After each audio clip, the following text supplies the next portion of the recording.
রফতানি বাজারে অস্থিরতার ধাক্কা সামলাতে জ্বালানি সাশ্রয় প্রযুক্তির ব্যবহার বাড়াতে আগ্রহ প্রকাশ করেছেন বস্ত্রশিল্প মালিকরা। শনিবার বিটিএমএ কার্যালয়ে আয়োজিত অনুষ্ঠানে সংগঠনটির নেতারা জানান, মার্কিন শুল্কসহ মধ্যপ্রাচ্য যুদ্ধের প্রভাবে পোশাক রফতানিতে নেতিবাচক প্রভাব পড়েছে। এই অবস্থায় জ্বালানি সাশ্রয়ী প্রযুক্তির ব্যবহার বাড়াতে না পারলে উৎপাদন ও রপ্তানি ধরে রাখা কঠিন হবে। আসছে ডিসেম্বরে বসুন্ধরা আন্তর্জাতিক কনভেনশন সেন্টারে 3 দিনের টেক্সটাইল ও গার্মেন্টস মেশিনারিজ প্রদর্শনীর আয়োজন করবে বিটিএমএ, যেখানে দেশি বিদেশি উদ্যোক্তাদের অংশগ্রহণে তুলে ধরা হবে জ্বালানি সাশ্রয়ী যন্ত্রপাতি সহ পোশাক শিল্পের উপযোগী নতুন প্রযুক্তিপণ্য।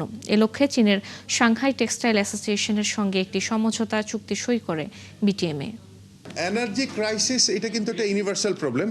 এটা আমরা অনেক আগের থেকেই ফিল করছিলাম যে ইন্ডাস্ট্রিতে energy efficient solution and machinery আসা উচিত। বরাবরের মতো এবারও এনার্জি এফিশিয়েন্ট যে সমস্ত সার্ভিস অ্যান্ড প্রোডাক্ট রয়েছে সেগুলিকে আমরা এই ডিটিসি এক্সিবিশনের মাধ্যমে আমরা এমফাসিস করার চেষ্টা করব।